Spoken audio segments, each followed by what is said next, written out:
Everyone. இன்னைக்கான topic என்ன அப்படின்னா யூனிட் 6ல வந்து ஆல்ரெடி வந்து நம்ம வந்து 5 டைப்ஸ் ஆஃப் பைட்ஸ் பார்த்தோம். என்ன அப்படின்னா hydrophytes, xerophytes, mesophytes, epiphytes and halophytes 5 types சொல்லியிருந்தேன். அந்த 5 டைப்ஸ்ல வந்து லாஸ்ட் வீடியோல வந்து ஹைட்ரோஃபைட்ஸ் அப்படின்னா என்ன, ஹைட்ரோஃபைட்ஸ்லேயே வந்து ஒரு 5 டைப்ஸ் மெத்தட் வந்து பார்த்தோம். இன்னைக்கு வந்து 2 ஃபைட்ஸ் வந்து பார்க்க போறோம். என்னென்ன அப்படின்னா ஜெரோஃபைட்ஸ் அண்ட் வந்து மீசோஃபைட்ஸ். ஜெரோஃபைட்ஸ் அப்படின்னா என்னன்னு சொன்னேன், வளமான தாவரம் அப்படின்னு சொல்லி சொன்னேன். மீசோஃபைட்ஸ் அப்படின்னா இது வந்து ஜெரோஃபைட்ஸை பொறுத்த வரைக்கும் வறண்ட நில தாவரம் சொல்லி சொல்றோம். மீசோஃபைட்ஸை பொறுத்த வரைக்கும் வளமான தாவரம், வளநில தாவரம் அப்படின்னு சொல்லி சொல்லுவாங்க. எபிஃபைட்ஸ்னா தொட்டு தாவரம், ஹாலோஃபைட்ஸ் அப்படின்னா உவர் சதுப்பு நில அந்த ஓர்ப்பு தன்மைக்குரிய மண்ணில் வந்து வளரக்கூடிய எல்லா பிளான்ட்டையுமே வந்து சொல்லுவாங்க. இந்த இதில் ஜெரோஃபைட்ஸை பொறுத்த வரைக்கும் என்ன சொல்றாங்க, இந்த டாபிக்ல வந்து என்னென்னலாம் சொல்றாங்க அப்படின்னா ஃபிசிக்கல் ட்ரைனஸ், ஃபிசியாலஜிக்கல் ட்ரைனஸ்ன்னு சொல்லிட்டு 2 மெத்தட் சொல்றாங்க. ஃபிசிக்கல் ட்ரைனஸ் அப்படின்னா இயல்பு நிலை வளர்ச்சி, தன்னாலே அதோட வறட்சி எப்படி வரும் அப்படின்னா நீர் இருந்துச்சு அப்படின்னா நீரை வந்து என்ன பண்ணும் அப்படின்னா அதிகப்படியான நீரை வந்து சேமிக்கிறதுக்கான அந்த மண்ணோட கெப்பாசிட்டி வந்து இருக்காது. இப்போ சில இதில் வந்து செடியில் தண்ணி ஊற்றி வச்சோம் அப்படின்னா சப்புன்னு வந்து தண்ணி என்ன பண்ணும், இழுக்கிறதுக்கான தன்மை இருக்கும். ஆனால் வந்து சில இதில் செடியில் வந்து தொட்டியில் வச்சுருக்கோம் அப்படின்னா சில பகுதிகளில் வந்து தண்ணி ஊற்றுறோம் அப்படின்னா தண்ணி மேலே தேங்கி நிற்கும் தெரியுமா. அந்த மாதிரியான பிளேசஸ் தான் வந்து என்னன்னா இயல்பு நிலை வளர்ச்சாங்க. மழையோட அளவு வந்து என்ன அப்படின்னா குறைவாக தான் இருக்கும், அதோட நீரோட சேமிப்பு தன்மை என்னவா தான் இருக்குது அப்படின்னா குறைவாக தான் இருக்குது. அதுதான் என்ன சொல்கிறாங்க அப்படின்னா ஃபிசிக்கல் ட்ரைனஸ் வந்து சொல்கிறாங்க. ஃபிசியாலஜிக்கல் ட்ரைனஸ் அப்படின்னா செயல்நிலை வறட்சி. எப்படி அப்படின்னா நீர் வந்து அதிகப்படியான நீர் இருந்தாலும் அந்த நீரை வந்து உறிஞ்சிக்கிறதுக்கான தன்மை வந்து என்ன இருக்காது அப்படின்னா அந்த வேர்கிட்ட இருக்காது. வேருக்கு தேவையான குறைந்த அளவு நீரை மட்டும் தான் உறிஞ்சி வச்சுக்கிற தன்மை வந்து இருக்கும் அப்படின்னு சொல்லி இந்த இதில் வந்து ஜெரோஃபைட்ஸ் வந்து சொல்றாங்க. எப்படி அப்படின்னா அதிகப்படியான நீரை வந்து உறிஞ்சி வச்சிருந்தாலும், ஆனால் அதிகப்படியான நீரை உறிஞ்சிறதுக்கான தன்மை இருந்தாலுமே குறைந்த அளவு மழைப்பொழிவு தான் இருக்கு. அதுல வந்து என்ன அப்படின்னா பிசிக்கல் ட்ரைனஸ்ல இதுல வந்து அதிகப்படியான இது இருந்தாலுமே தண்ணி இருந்தாலுமே எனக்கு வந்து உறிஞ்சதுக்கான கெப்பாசிட்டி வந்து இல்லை. அந்த ரூட்டுக்கு அந்த வேருக்கு வந்து நீரை வந்து இழுச்சு நல்லா சப் பண்ணி வச்சுக்கிறதுக்கான தன்மை இல்லை அப்படிங்கிறது வந்து என்ன அப்படின்னா பிசியாலஜிக்கல் ட்ரைனஸ். அந்த பிசியாலஜிக்கல் ட்ரைனஸை பொறுத்த வரைக்கும் 3 இதாக சொல்றாங்க. என்ன அப்படின்னா எபிமேரல்ஸ், அது வந்து சக்யூலண்ட் அண்ட் நான் சக்யூலண்ட் அப்படின்னு சொல்லிட்டு 3 டைப்ஸாக வந்து சொல்றாங்க. எப்படி அப்படின்னா எபிமேரல்ஸ் அப்படின்னா என்ன அப்படின்னா குறுகிய காலம் வாழக்கூடிய ஒரே ஒரு பருவ தாவரம். அப்படின்னா என்ன அப்படின்னா ஒரே ஒரு பருவம் மட்டும்தான் இருக்கும் இந்த தாவரத்துக்கு, அதுக்கப்புறம் இந்த பருவம் இருக்காது. அந்த எக்ஸாம்பிள் நிறைய இது சொல்றாங்க தெரியுமா, இந்த நாகப்பூ, மகரந்த பூ, குறிஞ்சி பூ அப்படின்னு சொல்லிட்டு வருஷத்துக்கு ஒரே ஒரு முறை மட்டும்தான் அது என்ன பண்ணும் அப்படின்னா பூ பூக்கும். இந்த அந்தி மந்தாரை இந்த இதெல்லாம் சொல்லுவாங்க தெரியுமா, அந்த மாதிரியான பிளான்ஸ் எல்லாமே வந்து குறுகிய காலத்துல வந்து ஒரே ஒரு பருவ தாவரம். அந்த இதுக்கு எக்ஸாம்பிளா வந்து என்ன சொல்றாங்கன்னா அஜிமோன் சொல்லி சொல்றாங்க, அஜிமோன் பிளான்ஸ் வந்து சொல்றாங்க. அடுத்து வந்து சக்யூலண்ட் அப்படின்னா என்ன அப்படின்னா சதைப்பற்றுடைய நீரை சேமித்து வைக்கக்கூடிய தாவரம்.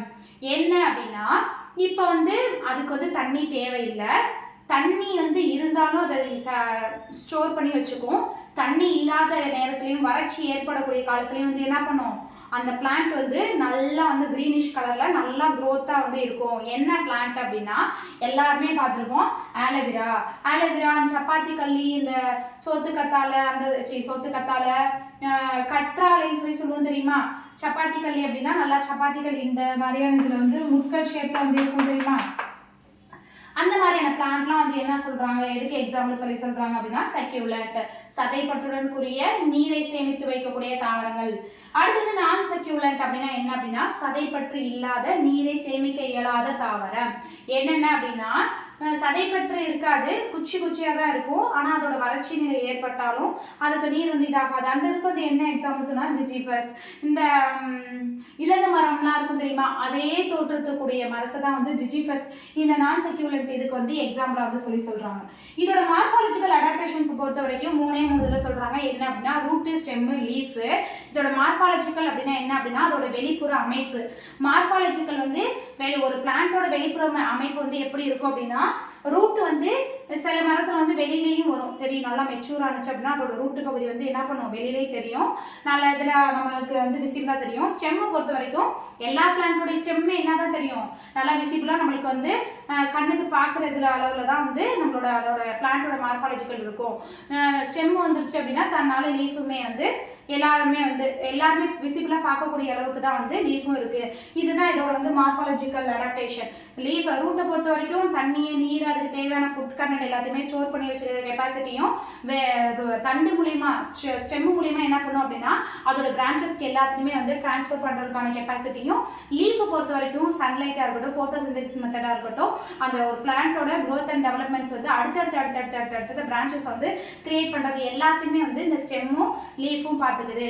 இதுலேயே வந்து adaptation, anatomical adaptation and physiological adaptations வந்து இருக்குது. அதோட டயக்ராம் வந்து உங்களுக்கு வந்து இந்த வீடியோ எண்டில் வந்து நான் அப்லோட் பண்ணி அந்த டயக்ராம் வந்து ப்ரீஃபாக வந்து எக்ஸ்பிளைன் பண்ணுறேன்.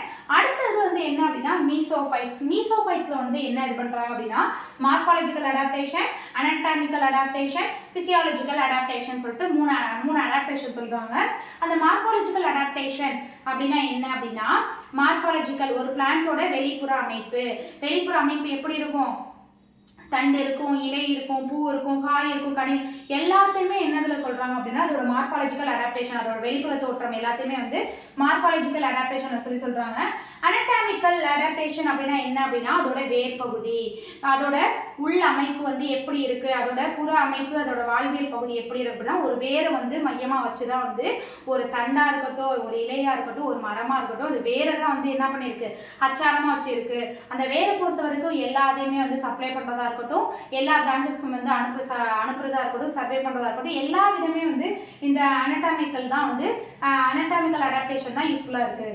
அடுத்து வந்து ஃபிசியாலஜிக்கல் அடாப்டேஷன்ஸ் அப்படின்னா அதோட உள் அமைப்பு அப்படின்னா அதோட ஒரு தண்டு பகுதி இருக்குது அப்படின்னா அந்த தண்டு பகுதியில் எத்தனை லேயர்ஸ் வந்து ப்ரெசென்ட் ஆயிருக்கு, அந்த ஒவ்வொரு லேயர் சைலம் ப்ளோயம் வந்து தண்டில் ப்ரெசென்ட் ஆயிருக்கும். பிளான்ட்டை பொறுத்த வரைக்கும் அந்த சைலத்தோட வேலை என்ன, ப்ளோயத்தோட வேலை வாட்டரை வந்து சப்ளை பண்ணுறதுக்கு வந்து சைலம் ப்ளோயம் வந்து அதுக்கு தேவையான நியூட்ரியண்டாக இருக்கட்டும், மினரல்ஸாக இருக்கட்டும், அந்த இது ஒரு இன்னொருக்கு ட்ரான்ஸ்ஃபர் பண்ணுறதுக்கான ரெண்டு இதுவுமே கெப்பாசிட்டி வந்து சைலமும் ப்ளோயம் வந்து ஒரு பிளான்ட் வெல் டெவலப்மெண்ட்ஸ், க்ரோத் டெவலப்மெண்ட்ஸ்க்கு வந்து இந்த இதை வந்து சைலம் ப்ளோயம் யூஸ்ஃபுல்லாக இருக்குது. அதுதான் வந்து எப்படி அப்படின்னா இதோட ஃபிசியாலஜிக்கல், அதோட உள் அமைப்பு வந்து ஃபிசிக்கல் ரீதியாக வந்து அடுத்தடுத்து மூவ்மெண்ட் கொண்டு போயிட்டே இருக்கும். அதோட ஸ்டெம் வந்து நல்லா பட்டியாக கொண்டு வரதா இருக்கட்டும், லீஃப் நிறைய பிரான்ச்சஸ் வந்து கிரியேட் பண்ணுறதா இருக்கட்டும், ஒரு ஃப்ளவர் வந்து வரதா இருக்கட்டும், இந்த ஃப்ளவர்லேருந்து வந்து ஃப்ரூட் வரதா இருக்கட்டும், வெஜிடபிள்ஸ் வரதா இருக்கட்டும், எல்லாத்தையுமே கொண்டு போகிறது வந்து ஃபிசியாலஜிக்கல் அடாப்டேஷன் சொல்கிறாங்க. இந்த மீசோஃபைட்ஸ்க்கு வந்து இந்த மூணு பாயிண்ட்ஸ் தான். அடுத்து வந்து என்ன அப்படின்னா எபிஃபைட்ஸும் ஹாலோஃபைட்ஸும் தான். அந்த ரெண்டு இதையும் வந்து என்ன பண்ணுறேன் அப்படின்னா நெக்ஸ்ட் வீடியோவில் வந்து அப்லோட் பண்ணுறேன். இந்த வீடியோவில் வந்து நான் உங்களுக்கு வந்து அனடாமிக்கல் அடாப்டேஷனும் ஃபிசியாலஜிக்கல் அடாப்டேஷனோட டயக்ராமையும் இதிலே வந்து லிங்க் பண்ணுறேன். நம்ம சேனலை சப்ஸ்கிரைப் பண்ணவங்க சப்ஸ்கிரைப் பண்ணிக்கோங்க, லைக் பண்ணவங்க லைக் பண்ணிக்கோங்க. இந்த டைப்பை வந்து என்ன சொல்கிறாங்க அப்படின்னா டிஎஸ் ஆஃப் நியூரியம் லீஃப் வந்து எக்ஸாம்பிளாக வந்து சொல்கிறாங்க. எதுக்கு அப்படின்னா ஜாரோஃபைட்ஸுக்கு.